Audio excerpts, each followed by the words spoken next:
The first day of school was never easy for anyone, but for Hana Sato, it was like stepping into another universe. The halls of Jefferson High were noisy, sprawling, and lined with cliques who all seemed to know exactly where they belonged. It was a far cry from the small, structured school she'd attended back in Osaka. Her uniform, a conservative navy skirt and white blouse, made her stick out more than she already did with her quiet demeanor and jet-black hair that framed her porcelain face. She didn't speak unless spoken to, and even then, her answers were soft, clipped, and hesitant.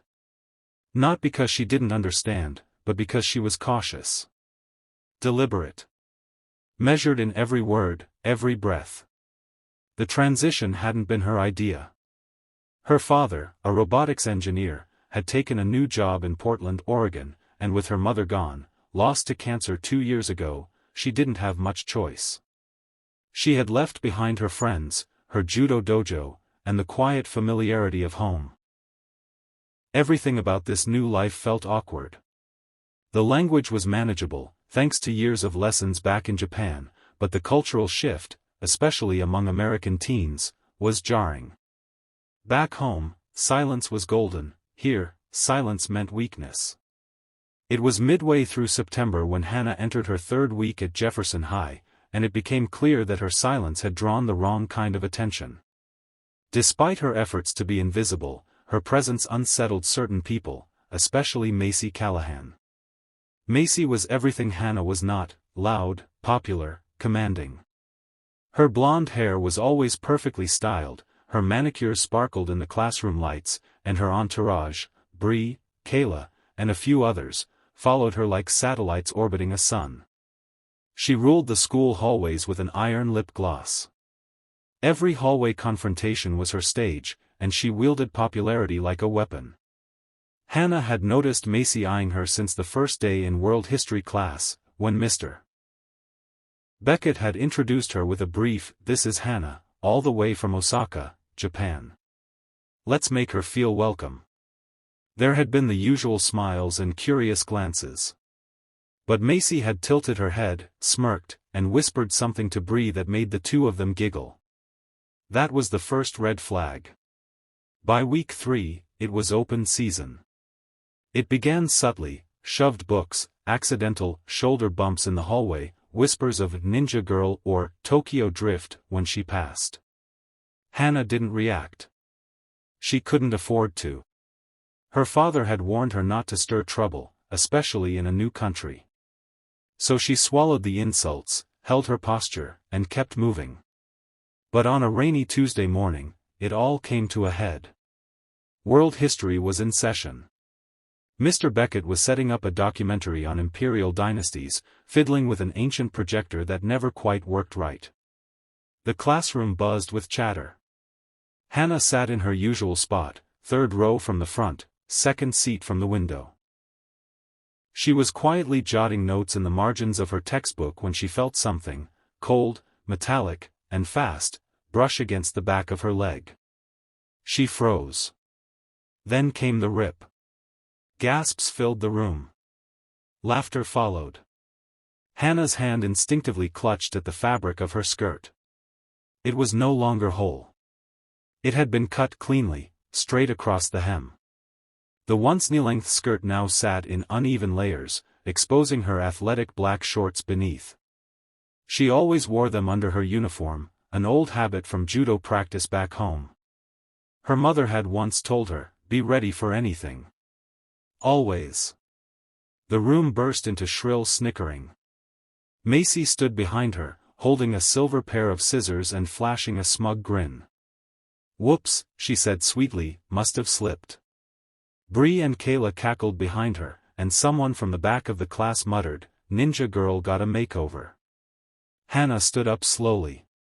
Her face didn't betray any emotion. No shock. No tears.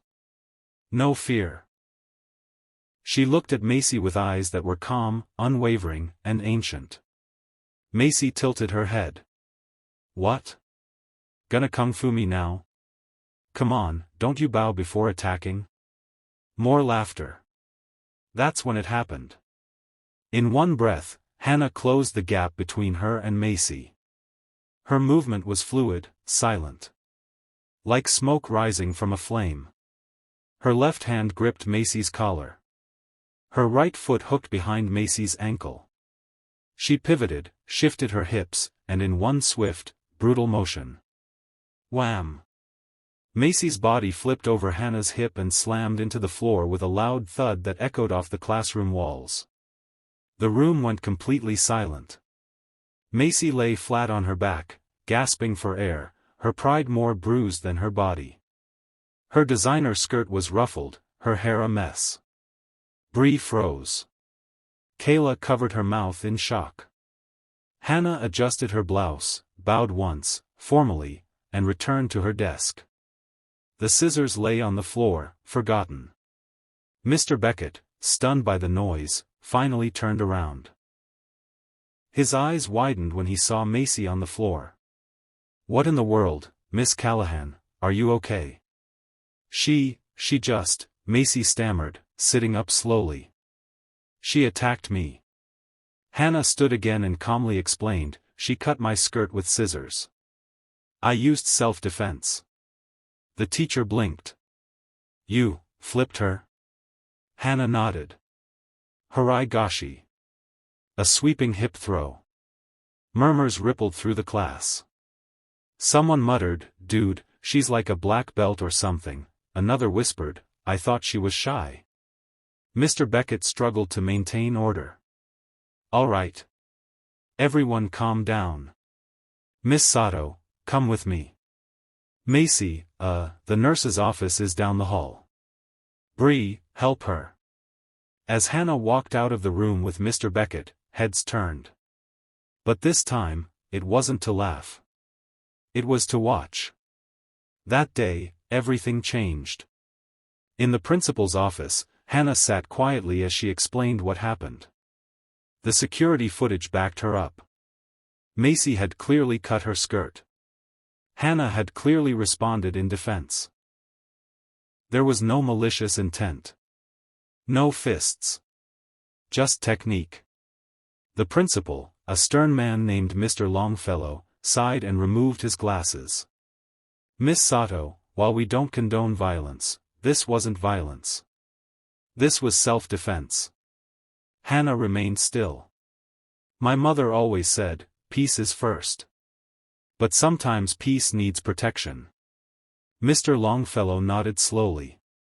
"Well said. You'll return to class tomorrow.